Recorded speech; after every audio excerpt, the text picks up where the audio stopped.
C'est une tribune avec les meilleures bouteilles qui fait la une du Figaro. Yquem, Smith Lafitte, Puvigny-Montrachet, Roederer. 60 meilleurs crus en veulent à Agnès Buzyn. Ce que vous laissez faire, vous voyez, vous pouvez le lire, c'est la transformation d'un produit d'excellence distribué dans le monde entier en un bien délictueux à travers l'apposition de pictogrammes mortifères sur les femmes enceintes et les mineurs. Voici donc ce que dit cette tribune, notamment en cause l'agrandissement en fait d'un pictogramme qui est obligatoire depuis une dizaine d'années, qui montre que le vin est dangereux pour les femmes enceintes. Actuellement, il est d'1 demi-centimètre et il doit sa taille doit être augmentée à plus d'1 centimètre.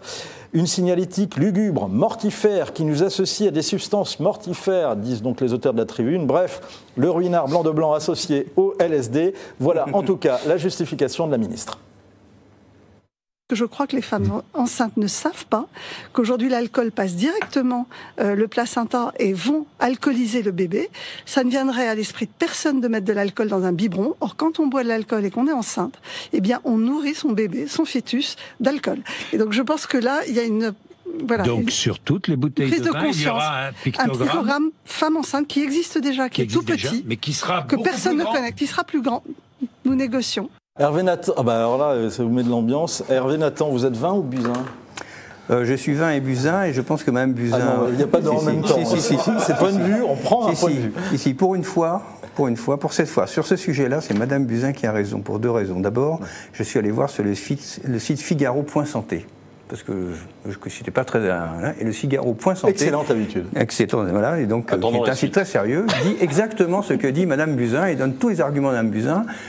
C'est très dangereux pour les femmes, non pas pour les femmes enceintes, mais pour le bébé à venir. Voilà. Et les statistiques, les études scientifiques vont toutes dans le même sens. Il n'y a pas de dose minimale, il n'y a pas de dose maximale, etc. Ce que boit la mère, le fœtus la boit. C'est le site. Moi, je me refuse. D'accord, mais c'est pas ça qu'on reproche. Non, mais le reproche, c'est je crois que les femmes enceintes ne savent pas. C'est ça qu'il faut retenir. Apparemment, je crois que les femmes enceintes savent. La preuve que non, parce que voilà. Alors la prévention, ça passe par là. Par ailleurs, l'autre sujet. Moi, quand j'ai vu le sujet qui est passé, je me suis rappelé la propagande des fabricants de tabac. C'était exactement la même. C'était exactement du même style. C'était vous présenter un produit qui était un produit sympathique, qui permet la récréation, que tout le monde utilise, etc. Vous présentez ça comme un danger. Oui, l'alcool, pour les fœtus, c'est très dangereux. C'est très dangereux, voilà. Et donc, il faut faire en sorte que les femmes enceintes et allaitantes, d'ailleurs, enceintes et allaitantes, je rappelle le Figaro.santé, s'abstiennent totalement de boire, parce que la recommandation du site Figaro.santé, c'est abstinence complète. C'est pas, on peut en boire un petit peu.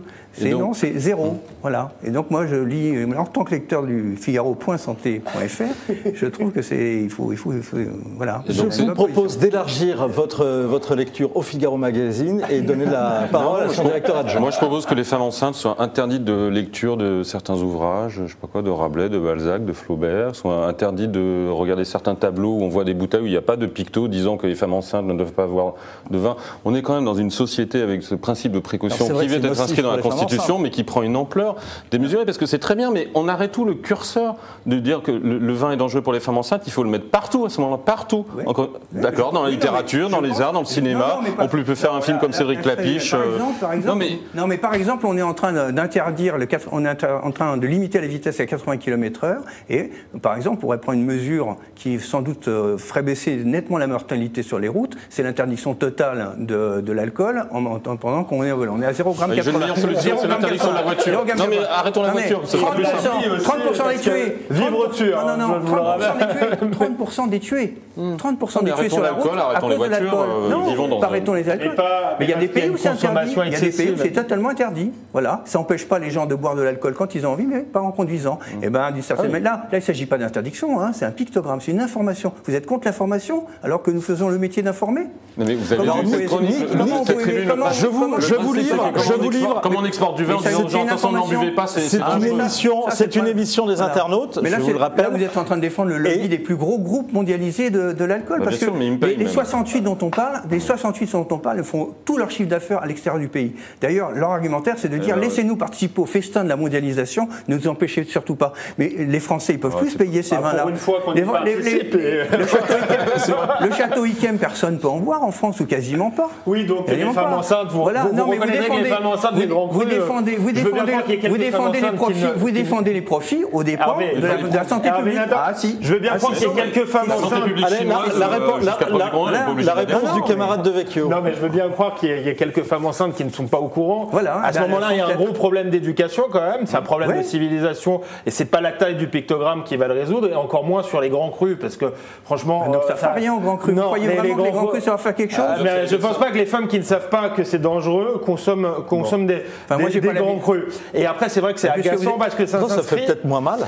Oui, ça fait peut-être moins mal. Ça s'inscrit quand même dans une politique hygiéniste qui justement de la mesure sur les 80 km/h aux politiques anti-tabac dans les films, etc.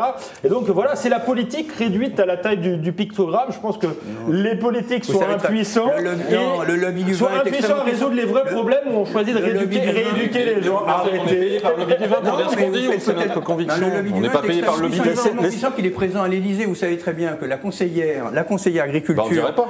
Je vais vous l'apprendre. Donc la conseillère agriculture, du président de la République, elle était la directrice du lobby du vin qui s'appelle Vin et Société, et qui, avant d'être à l'Élysée, faisait campagne pour l'association interprofessionnelle, et qui faisait campagne. Donc moi, ça me semble pas tout à fait un hasard si nous avons à la fois cette magnifique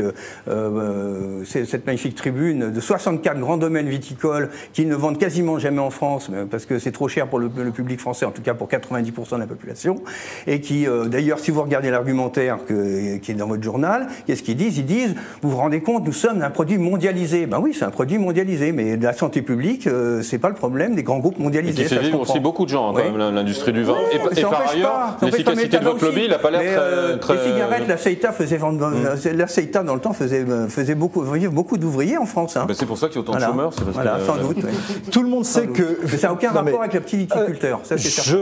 Alors, je reviens, maintenant que les esprits, sans avoir bu, je tiens à le dire, se sont échauffés. Je tiens à dire que c'est une émission dédiée aux internautes et que Nick nous dit, tout le monde sait qu'une femme enceinte ne doit pas boire ni fumer.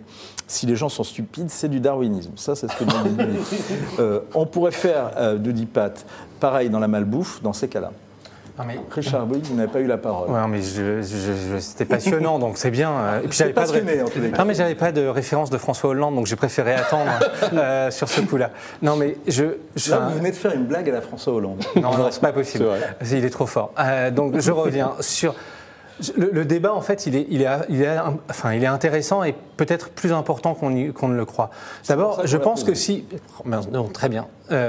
Moi, je ne suis pas opposé à ce qu'il y ait des campagnes de santé publique, de prévention publique, et qu'elles soient organisées et qu'à un moment donné, elles visent à mettre sur des produits qui sont potentiellement dangereux pour des utilisateurs des avertissements, et que ce soit des avertissements qui soient plutôt visibles et lisibles. On l'a sur les paquets de cigarettes. Je ne trouve pas ça complètement délirant que ce soit posé. De même que si on trouve que sur les bouteilles de vin, il faut un meilleur étiquetage, pourquoi pas? Le seul truc, c'est que je comprends ni la méthode, ni le fait de dire que 1,5 cm ou je ne sais pas combien, tout d'un coup va faire la différence. C'est-à-dire que autant je pense que l'internaute qui vous interpellait, se trompe en disant que toutes les femmes savent. Non, toutes les femmes ne savent pas. Et je pense qu'il faut... En tout cas, Notin le savait. Je suis une femme et j'ai eu mon premier enfant en 1969. Il est évident que je savais qu'il ne fallait pas boire du vin. C'est parce que vous êtes bien informé, parce que vous allez sur le site Info Santé du Figaro. Mais par Figaro Santé. Par exemple, Figaro.fr. Rubrique santé. Donc je suis allé, moi, pardon Hervé, mais je suis allé avant cette émission parce que je ne suis pas un spécialiste de ce sujet. Je suis allé sur le site du Monde.fr. Et qu'est-ce que nous dit le site du Monde? Un, que ça existe depuis 2007 et donc que la polémique, elle est un petit peu étonnante. Que deux, non mais c'est aussi des bonnes sources d'information dans un pluralisme tel qu'il est là. C'est vrai. Parce que j'ai pas François Hollande. Si c'est pour dire du bien de la concurrence. Deuxièmement, on va passer à d'autres sujets. Non mais deuxièmement, ils disent quoi? C'est que en fait cette mesure, elle est quand même, le fait de ne pas boire pendant qu'on est elle est plutôt bien comprise de la part des Français. Et quand on a des sondages, on a en gros un nombre important de personnes qui disent que effectivement effectivement, il n'est pas bon pour une femme enceinte de boire ou de fumer ou autre. Pour autant, il y a une partie qui ne le savent pas et sur cette partie-là, je pense que la ministre veut cibler. Donc je ne trouve pas ça complètement délirant. Mais moi, c'est la méthode que je crois. Enfin, en ce moment, c'est la semaine de communication d'Agnès Buzyn, j'ai l'impression, à la fois sur la Coupe du Monde. C'est le côté un peu maîtresse d'école. C'est le côté maîtresse d'école. C'est le côté pourquoi un thème comme ça, on n'est pas sur une concertation. Pourquoi sur un thème comme ça, alors que normalement, ça doit, je crois, aboutir à la fin de l'année. On a des préconisations qui doivent aboutir. Pourquoi sortir maintenant? Pourquoi le sortir comme ça, alors qu'elle sait pertinemment qu'elle va se taper une partie des lobbies et qu'elle n'a pas en face le soutien de ceux qui pourraient par contre la défendre, qui sont notamment l'ensemble des professions médicales. Hervé Nathan, je vous donnerai la parole sur ça, mais je voudrais qu'on aborde le dernier sujet, parce qu'on ne peut pas y échapper, c'est le